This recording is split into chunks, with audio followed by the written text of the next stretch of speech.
안녕하세요. 허재영 기자입니다. 자, 시사바리스타 오늘 함께 하시겠습니다. 여러분, 일단, 본격적으로 방송 진행하기 전에 기뻐할 건 한 번 더 기뻐하고 가죠. 뭐냐? 국회에서, 네, 우리 민주당 일 참 잘했습니다. 여러분 다들 방송 지켜보셨죠? 목요일에, 공수처법 개정안, 통과시키는 모습 아주 기쁘게 살펴봤습니다. 다시 한번 박수 쳐드릴까요? 일 잘하는 건 이렇게 열심히 격려해주고 또 비판할 건 비판하죠 뭐, 그죠? 그리고 우리 세월호 유가족분들 마음에 상처 가지 않게 제때제때 특조위 1년 6개월 기간 연장시켰고, 그리고 또 국정원 대공수사권 빼앗아 오는 거 이제 경찰로 이전시키는 지금 그 법안도 지금 본회의에서 국민의힘이 필리버스터 한다곤 하지만 잘 안 될 거고, 그것도 조만간 통과가 될 겁니다. 아이고, 기분이 아주 좋았어요. 국회 TV 보는 게, 그죠? 자, 다시 한번 이렇게 기쁜 소식 정리해 보고요. 자, 그러면 이제 공직자 비리수사처 언제쯤 정말 본격적인 활동을 하게 될까요? 여러분 그거 궁금하시죠? 제가 좀 여기저기 좀 알아보니까 이렇게 된다 그러네요. 그러니까 빠르면 다음 주부터 공수처장 누구 할 건지 추천위원회를 이제 다시 꾸려가지고 추천위원 이제 그 선정을 하겠죠. 국민의힘이 이번에는 이제 목리를 부리더라도, 어떻게, 더 이상 방법이 없을 거예요. 이제는 법이 바뀌었기 때문에. 민주당과 이제 몇몇 이제 정의당 이렇게 잘만 정의당이 아니라 열린민주당, 이렇게 잘 힘만 합치면, 공수처장 금방 추천이 될 것 같습니다. 그럼 대통령이 이제 바로 이제 승인하면, 공수처장은 아마 이달 말까지는 제가 볼 때는 확정이 될 것 같고, 그러면 이제 내년 초부터, 그죠? 수사관들, 한 30-40명 정도 뽑을 거예요. 그 사람들 뽑고, 면접 보고, 하고, 이런 것들 하고, 그죠? 이런저런 이제 일 처리하고 그러면 내년에 빠르면 2-3월쯤이면 진짜 그 건물에 공직자 비리수사처 이렇게 딱, 현판 걸고, 그리고 진짜 그 고소고발장 접수 받고 이런 거 시작이 되지 않을까 이런 생각이 좀 듭니다. 윤석열 검찰총장이 내년 4월이나 5월쯤에 구속영장 발부 받아가지고 윤석열 씨가 공직자 비리수사처에 출석하는 모습 볼 수 있지 않을까 기대를 해봅니다. 자, 그러나 검찰개혁 늘 이렇게 우리가 바라던 대로 로드맵대로 안 되는 게 정상이죠. 그죠? 이것들의 또 어떤 또 검은 획책들이 이런 것들을 방해할지 모르니까 우리는 어둠은 빛을 이길 수 없다. 우리 같이 깨어있는 빛나는 시민들이 어둠을 척결해야죠. 계속 열심히 눈 부릅뜨고 가짜뉴스가 대중의 눈을 가리지 않도록 우리가 열심히 또 해야 됩니다. 허재영 기자가 할 일이 많겠죠, 내년에도. 여러분 응원해주세요. 열심히 일하겠습니다. 자, 오늘 방송도 주로 윤석열의 이야기로 꾸밀 건데요. 다들 아시듯이 징계위원회 회의가 그래요, 목요일날 열렸는데 한 번 더 열리게 됐죠, 15일로. 본격적인 신문은 하지도 못하고 윤석열 총장이 하도 그 기피 신청, 징계위원들, 요런 거 다 기피 신청 전략을 짜는 바람에 그거 회의하다가 하루가 다 가버렸어요. 그래서 정작 중요한 회의는 이제 15일 날 다음 주 수요일인가 그렇죠? 어떻게 결론이 날까 이게 지금 핵심 사안인데 여러분 그거 궁금하시죠? 그래서 오늘은 제가 언론에 알려진 그 법무부 그 징계위원회의 징계위원들의 몇 명과 그리고 언론 보도로 알려진 감찰 내용들 좀 예측들 종합해서 윤석열 총장의 징계 수위를 함께 예측해드리는 그런 순서로 마련을 하겠습니다. 자, 잠시 광고 듣고 오실게요. 안녕하세요. 허재영 기자입니다. 유튜브 방송 수익 구조 개선을 위해 허재영 TV가 인플루언서와 소비자를 연결시키는 신개념 쇼핑몰 유인회와 제휴를 맺고 자그마하게 상품 판매를 시작했습니다. 양질의 제품을 허재현 기자가 직접 경험해 본 뒤 여러분께 적극 추천드립니다. 구매 방법은 아주 간단합니다. 유튜브 영상 댓글란 상단에 올려둔 공지사항을 확인하시거나 허재현 기자가 운영하는 탐사보도 매체 리포액트의 누리집에 오시면 편리한 구매 방법을 확인하실 수 있습니다. 클릭 몇 번만 하면 될 정도로 아주 간편합니다. 판매 수익금의 일부는 허 기자의 취재 활동을 위한 제작비로 적립이 되니까요. 허 기자도 응원해 주시고 좋은 제품도 싸게 사고 일석이조의 기분 좋은 소비를 해보세요. 판매 상품은 주기적으로 바뀌니까요. 방송을 통해 계속 확인해 주십시오. 고맙습니다. 네, 허재현 기자입니다. 자, 여러분, 네, 유튜브 방송 수익 개선 차원차 이런 조금의 좌판 열고 있으니까 관심 좀 가져주시고, 네, 조금만 받아주세요. 네.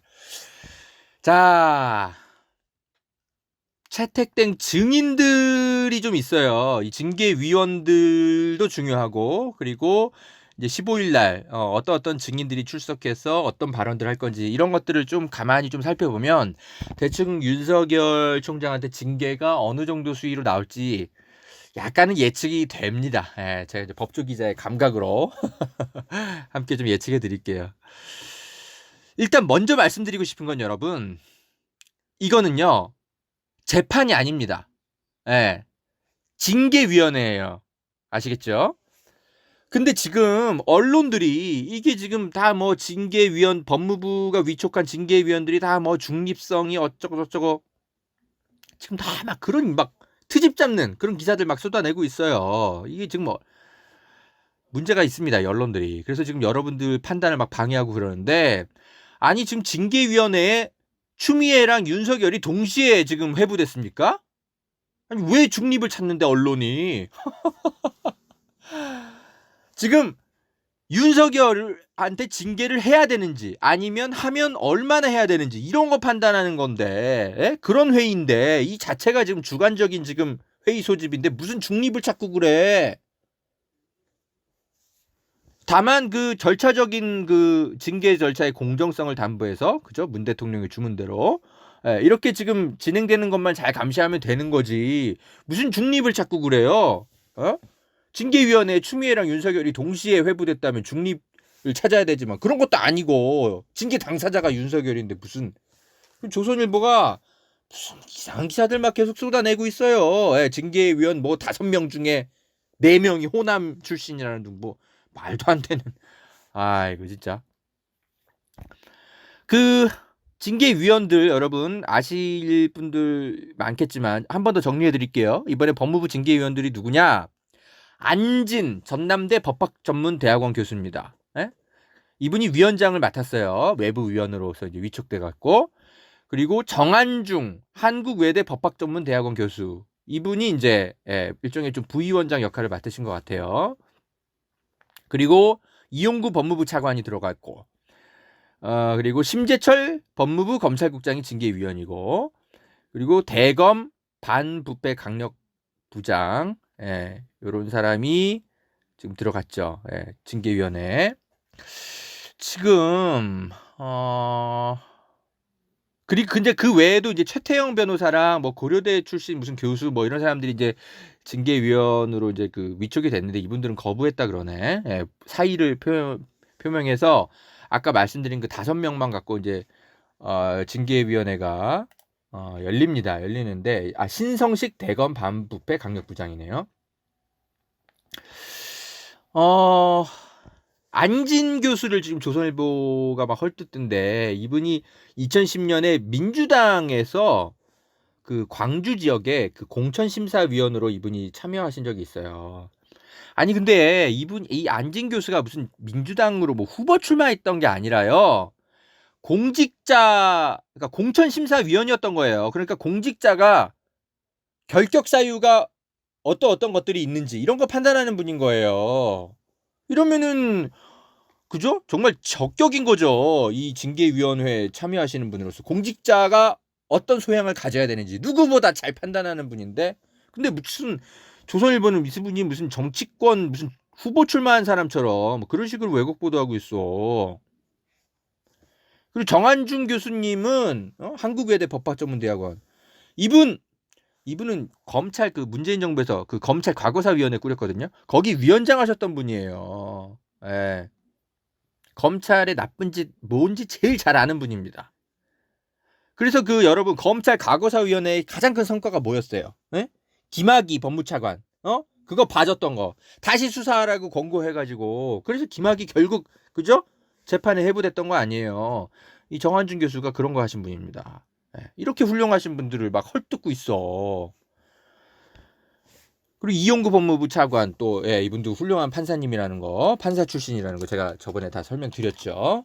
이분들 이용구 이 판사 출신 이분 덕분에 김영란 대법관도 이게 탄생할 수 있었던 거고 다 그랬던 거예요. 예.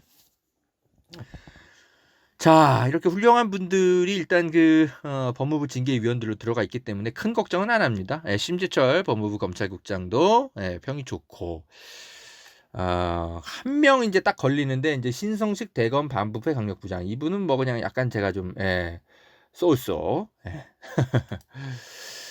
자 요런 분들이에요. 그러니까 징계위원들은 일단 좀 믿을 만한 분들이라고 좀 보시고 좀 예측을 해도 될 것 같고요. 근데 또 이제 진짜 중요한 게 이제 15일 날 출석하는 증인들이죠.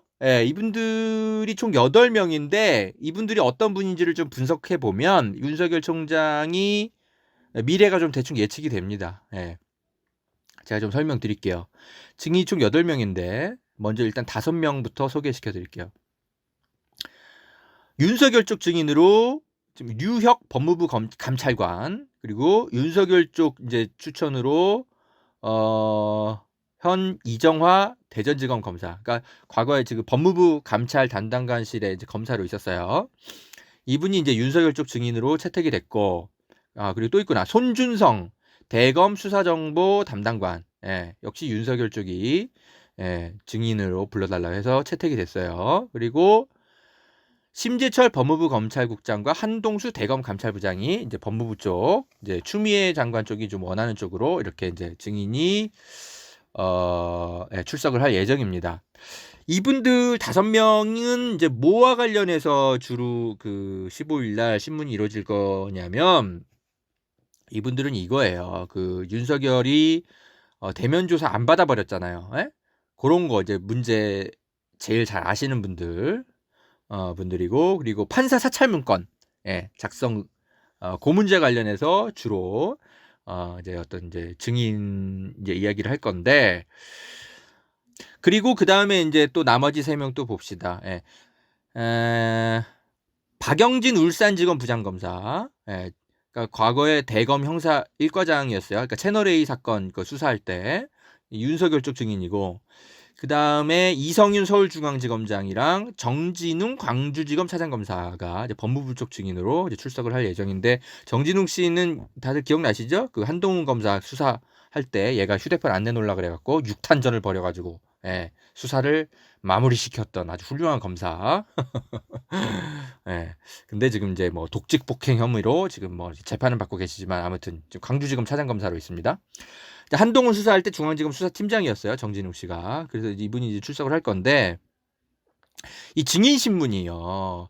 윤 총장이랑 법무부 쪽이 아닌 제3자의 의견을 듣는 절차이기 때문에 이 증인 신문이 굉장히 중요한 변수가 될 거거든요. 그래서 어떤 증인들이 참석하는지를 보는 게 되게 중요해요. 그래서 이 8명을 제가 쭉 보니까 이러네. 지금 그 징계위원들 생각이 좀 읽힙니다. 뭐냐면 이분들이 그 채널A 그와 그 한동훈 간의 유착 의혹 그거 이 사건을 굉장히 중요하게 생각하네요. 이게 지금 한동훈이 감찰 받지 않았잖아요. 사실상 감찰이 지금 무마됐는데 이 과정에서 윤석열이 무슨 역할을 했냐.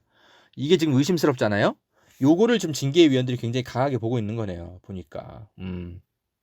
그래서 정진웅 검사를 콕 집어가지고 지금 법무부 쪽에서 증인을 내세웠고 징계위원들이 채택을 한 것 같아요.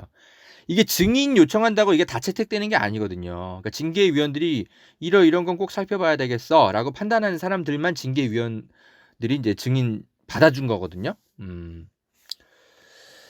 지금 보니까 다 그런 사람들이 위주예요. 그리고 판사 사찰 문건 이것도 굉장히 중점적으로 보겠다는 어떤 이제 그런 것 같네요. 지금 이정화 검사랑 이런 사람들, 심재철 국장, 한동수 부장 이런 사람들을 지금 증인으로 채택된 걸 보니까 지금 그래요. 그리고 보니까 언론 사주 만나고 다닌 거 윤석열이 그죠? 요것도 지금 이제 징계 사유 중 하나인데 요것과 관련해서는 지금 증인이 따로 없거든요. 채택된 증인이. 그러니까 이거는 보니까 징계위원들이 지금 요건은 사실상 국회에서 다 윤석열이 인정을 한 거니까 사실관계 확인할 필요 없다고 보는 것 같네요. 이건 빼도 박도 못하게 윤석열 총장이 큰 징계를 받을 사안이 된 것 같습니다. 언론사주 만나고 다닌 거. 그리고 감찰에 이제 스스로 응하지 않은 거, 뭐 이런 것도 이제 사실관계 좀 명확한 것 같으니까, 예, 크게 이렇게 증인을 많이 이렇게 부르지는 않은 것 같아요. 자, 그러니까 지금 이 15일 날 중요하게 지금 다뤄질 것들이 이 판사 사찰 문건에 대한 증인들의 이제 생각들과 그리고 한동훈 감찰 무마 사건, 요거가 두 개가 지금 중점적으로 다뤄질 것 같은데 지금 보니까 먼저 판사 사찰 문건 관련해서 징계위에서 어떤 점들이 주로 좀 질문이 될 건지 제가 좀 정리를 해드릴게요. 판사 사찰 문건 관련해서는 지금 쟁점이 되는 게 크게 세 가지로 볼 수 있죠. 뭐예요, 여러분? 일단 그 문건을 작성을 누가 지시했냐, 그죠? 그 다음에 무슨 목적으로 작성했냐, 그리고 작성한 다음에 배포는 누구한테까지 됐고 실제로 어떻게 쓰였냐. 요거 세 개 정도가 쟁점이라고 볼 수 있죠. 일단은 누가 작성 지시했냐, 이게 이제 책임 소재가 이제 윤석열이냐 아니면 아래 직원들이 알아서 한 거냐, 일상적으로 하던 거냐, 뭐냐, 그죠? 이게 지금 중요한 건데, 일단은 윤석열 쪽에 좀 변호사가 기자들 상대로 윤석열 본인이 이걸 최초로 작성 지시한 건 인정하는 쪽으로 그렇게 브리핑한 걸로 제가 언론 보도는 그렇게 봤었거든요. 예. 그러니까 요거는 클리어하게 될 것 같고, 그러면은 이걸 도대체 왜 작성을 지시했냐, 지금 요게 이제 관건이 될 거란 말이죠. 검찰은 이게 뭐 일상적으로 하던 공판 대응 문건이라고 하는데, 근데 아무리 봐도 이게 일상적으로 하던 것 같지가 않거든. 근데 이번에 이제 그 증인으로 출석하는 손준성 검사가 대검 수사정보 담당관, 여기가 범죄정보과 같은 곳인데 왜 범죄정보 수집하는 곳에서 왜 이런 거를 수집해? 근데 아무튼 손준성 검사가 이렇게 지금 진술서는 쓴 걸로 지금 알려지고 있어요. 서울경제가 단독 보도한 거가 있던데, 윤석열 총장이 당시 이제 이거 문건 작성할 때가 올 초였거든요. 그때 법원 인사가 있어가지고 주요 재판부가 이제 많이 바뀌었는데, 그것 때문에 이제 새 재판부의 재판 진행 스타일이랑 주요 판례랑 공개된 자료 이런 것들을 살펴보라고 윤석열 총장이 지시한 건 맞다. 그래서 이제 내가 이걸 작성을 한 건데, 다만 윤석열 총장이 무슨 뭐 세평을 수집하라거나 이런 거를 뭐 검찰청에 배포하라고 지시한 건 없었다. 요렇게 이제 진술을 했다고 하네요. 아무튼 윤석열 총장이 지시한 건 맞는 것 같네. 예. 근데 저번에 윤석열 총장이 직접 이거 반부패부에다 넘겨가지고 써먹으라고 그렇게 했다고 하지 않았나? 예, 변호사가 그렇게 얘기한 것 같은데, 윤석열 쪽 변호사가. 근데 손준성 씨는 약간은 조금 말의 뉘앙스에 좀 차이는 좀 있는데, 그래요. 다만 지금 저는 이 손준성 이 검사보다 좀 더 핵심적인 증인이 심재철 법무부 검찰국장인 것 같아요. 이분도 이제 증인으로 채택됐는데, 이분이 언론에다가 이렇게 설명한 게 있어요. 무서운 게 들어있다고. 표현이 그래요. 판사 문건에 무서운 게 들어있다고. 그러니까 여러분, 이 그 언론에 공개된 그 판사 문건은 법무부가 공개한 게 아니라 윤석열 검찰총장 쪽이 변호사 통해 가지고 공개한 거란 말이죠. 자기들이 이제 요령껏 이런 걸 가지고 법무부가 징계하려나 보다 추측해 가지고 자기들이 나름대로 입수한 문건을 가지고 이걸 배포한 거예요. 그러니까 법무부 그 감찰위원회가 들고 있는 문건은 좀 다른 걸 거예요. 뭐가 더 있을 거예요. 그거를 이제 심재철 국장이 갖고 있고 이분이 이거를 이제 법무부 감찰부에 이제 이거를 이제 제보한 걸로 알려지고 있는데 우리가 지금 모르는 판사 문건 내용 무서운 게 들어있다라고 이분은 표현하는 거예요. 예. 그러니까 왜 여러분 그 공개된 그 문건의 표현 중에 기보고 요런 단어 있었던 거 기억나시죠? 그러니까 이게 한 차례 예전에 뭔가 작성이 됐는데 뭐가 좀 보완 지시가 내려졌는지 한 번 더 보완돼서 작성된 그 문건이 지금 언론에 공개된 거란 말이죠. 예, 그러니까 그 이전에 뭐가 보고된 무슨 그죠? 로 데이터가 뭐가 또 있었던 거야. 거기에 아마 심재철 국장이 표현하는 무서운 게 들어있다. 이런 게 들어있는 것 같아요. 요거는 이제 그날 15일 날 그죠? 예, 징계위원들이 아마 보고 판단할 건데 그래서 어쩌면 심재철 국장이 이런 거는 하지도 말고 일선에 배포하지도 말고 본인이 그 당시에 화도 내고 했다라는 거 아니에요. 그죠? 그래서 손준성 대검 수사정보담당관이 이제 윤석열 쪽 편에서 이제 15일 날 증언을 하겠지만 제가 볼 때는 키포인트는 심재철 국장이 갖고 있는 것 같습니다. 이분이 어떤 문서를 그 무서운 문건 뭘 제시하느냐가 핵심인 것 같은데 요거는 15일 날 가봐야 알 것 같아요. 예, 판사 문건을 직접 감찰부에 제보하신 분이 심재철이기 때문에 그래요. 근데 제가 이제 이 징계위원들한테 꼭 전해주고 싶은 얘기가 이게 지금 그거란 말이죠. 이게 그 공판 대응 문건일 수는 있는데 그걸 넘어서서 정치적 의도로 작성된 문건이라는 거. 그러니까 공판 대응 문건이라기보단 총장님 관심 재판부 문건. 이거를 보는 게 굉장히 중요하거든요. 제가 계속 설명드리잖아요, 여러분. 문건 내용도 중요하지만 그 30명의 판사들 10개 재판부를 그죠? 추린 기준을 보면 사찰 대상인 10개 재판부를 추린 기준을 보면 의도가 보인다라는 거죠. 이걸 지금 진보 언론들이 잘 분석을 못 해주고 있어요. 근데 제가 리포액트 기사로 다 다 이렇게 설명드렸잖아요. 조국, 정경심, 손예원 사건. 왜 이런 재판부만 그죠? 신경 써서 사찰하는데 그리고 양승태 대법원장이랑 좀 사이 안 좋은 판사들 위주로 그리고 민주노총이랑 그죠? 그런 거 정교조 관련해서 좀 과거에 그분들 이롭게 판결한 판사들만 왜 그런 사람들만 그죠? 판사들만 꼭 그렇게 해. 그러니까 N번방 사건도 얼마나 우리 사회에 굉장히 중요한 사건이었어요. 왜 그런 거는 왜 그죠? 공판 대응 문건을 작성을 안 해? 그리고 야당 김성태 의원도 재판받고 있었는데 KT 그 청탁 의혹 사건으로 왜 그런 거는 왜 그런 건 윤석열 총장이 그죠? 관심을 안 두는데? 그러니까 문재인 정부와 굉장히 불편한 관계에 있거나 양승태 대법원이랑 별로 사이 안 좋았던 그죠? 그런 판사들만 왜 그죠? 그런 판사들만 왜 정보를 추리는데 이거를 봐야 되거든요. 그러니까 이제 분명히 징계위원들이 이거 왜 작성한 거예요? 라고 이렇게 물어보면 분명히 그죠? 손준성 대검 수사정보담당관은 공판 대응을 목적으로 한 겁니다. 이렇게 얘기하겠죠. 그럼 징계위원들이 다시 한번 역으로 물어봐야 되죠. 공판 대응 하는 건 좋은데 근데 왜 하필이면 이 10개 재판부만 공판 대응을 하는 거죠? 이유가 뭐죠? 이렇게 역으로 질문을 해줘야 된단 말이죠. 근데 이거를 진보 언론들이 지금 기사를 이 부분 콕 집어서 안 써주니까 이 징계위원들이 이거 잘 모를 거예요. 그래 잘 됐다. 제가 오케이 이 방송 끝나고 제가 여기 그 징계위원들 중에 좀 핵심 관계자들을 제가 몇 명 알거든요. 오케이 제가 직접 문자 메시지를 좀 드려야 되겠네. 그래서 리포액트 기사를 링크를 좀 넣어드려야 되겠네요. 이 징계위원님들 제가 직접 분석한 내용이 이건데 반드시 왜 하필이면 요 10개 재판부만 딱 콕 집어서 공판 대응을 문건을 작성했느냐. 그 이유가 뭐냐. 설명하라. 손준성 대검 수사 정보 담당관한테 꼭 물어보라고 제가 해야 되겠네. 알겠습니다. 잘 됐네요. 아니 여러분 리포액트 기사는요. 제 기사는 그래요.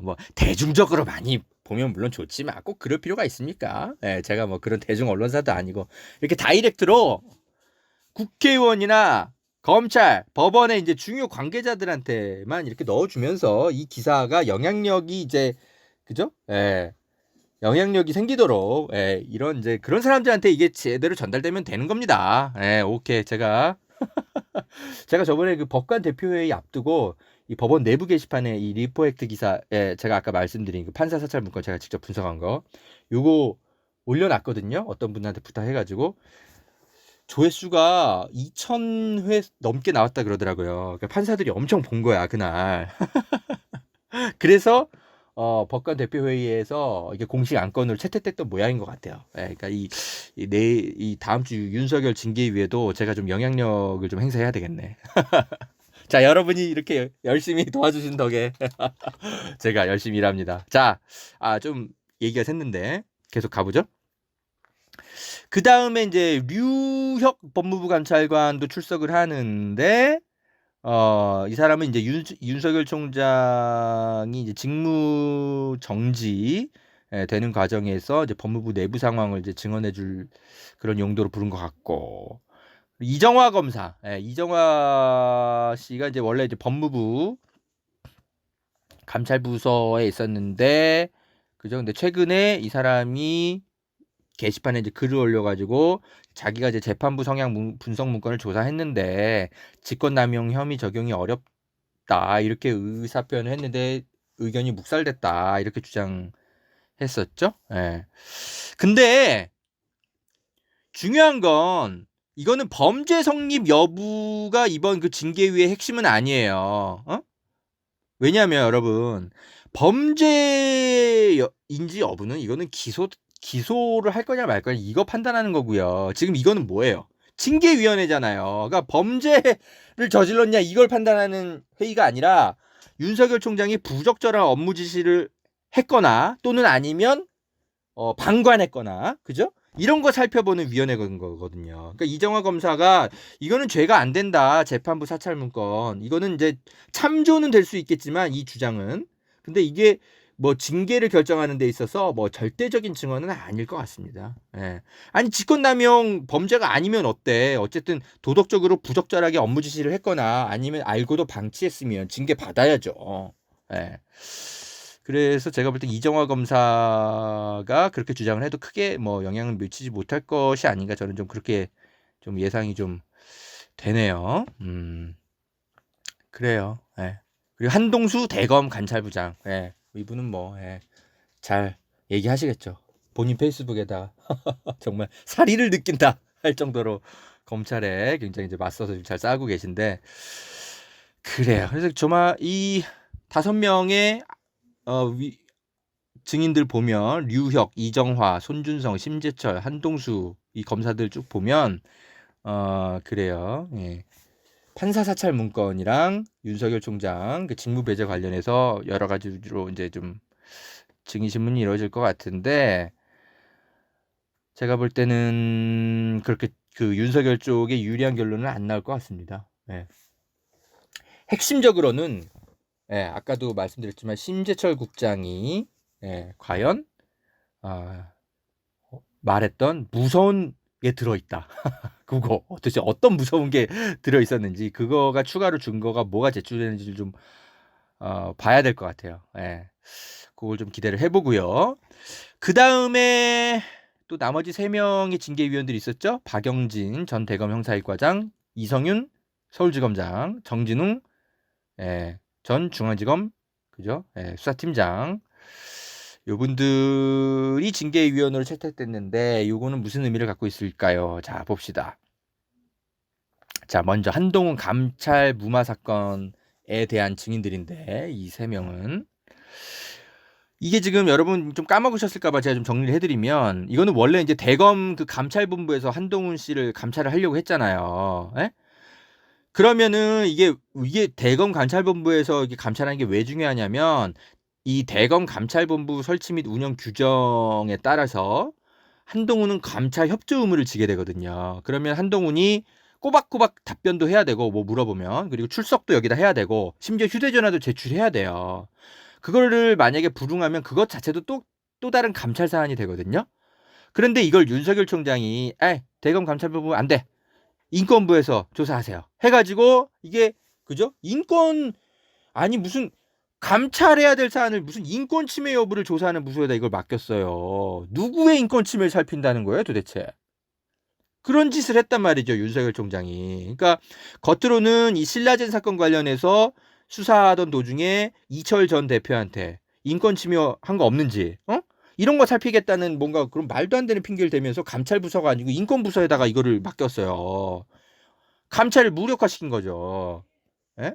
예전에 여러분 2016년에 기억나십니까? 그때 김홍영 검사가 그 자기 부장 검사한테 하도 혼나고 막 폭언 듣고 이래가지고 스트레스 때문에 자살해 버렸잖아요. 그때 처음에 이거 여러분 대검 감찰본부가 직접 조사를 안 하고 서울 남부지검이 조사했었어요. 예? 근데 검사들 얘기를 들어보니까 그 당시에 서울 남부지검에서 당시 그 김진모 검사장이랑 조상철 차장검사랑 뭐 이런 사람들이 아니야 욕 좀 했다고 그게 무슨 인권 침해야 뭐 이런 얘기들을 후배들한테 했다고 해요. 에? 그러니까 조사가 제대로 될 리가 있어요? 대검 감찰본부가 아니고 서울 남부지검에다가 이걸 수사를 맡겼다니까. 그러니까 유족들이 다 막 반발해가지고 나중에 결국 대검 감찰부에서 조사를 해서 이게 결국 그죠? 예. 기소가 되고 그래요. 당시 책임자가. 그러니까 한동훈을 감찰을 방해한 게 이런 식이었던 거예요. 대검 감찰본부가 나서서 이걸 조사를 해야 되는데 그걸 못하게 하려고 윤석열 총장이 인권부서에다 넘긴 거예요. 중앙지검에. 말이 돼? 그러니까 이거는 윤 총장 지시로 벌어진 거니까 이거는 뭐 명백한 거니까 이거는 뭐 윤 총장의 이제 잘못된 업무 지시는 이건 금방 확인되겠죠. 네. 그리고 이날 아마 새로운 증거가 이날 이제 제출될 건데 대충 어떤 건지 언론을 통해 대충 나왔죠? 뭐예요, 여러분? 윤석열하고 한동훈이 김건희 폰 활용해가지고, 그죠? 채널A 사건 터지자마자 2월 달부터 4월 달까지 집중적으로 200여 차례 문자랑 통화한 거 드러났잖아요. 에? 왜 이런 짓을 해? 어? 아니, 무슨, 그죠? 한동훈이 김건희랑 사귀지 않는 이상 이런 일을 할 리가 없잖아요. 그러니까 윤석열이, 그죠? 김건희 폰 대포폰처럼 써가지고 한동훈이랑 대화한 거죠. 작전 회의한 거죠. 응?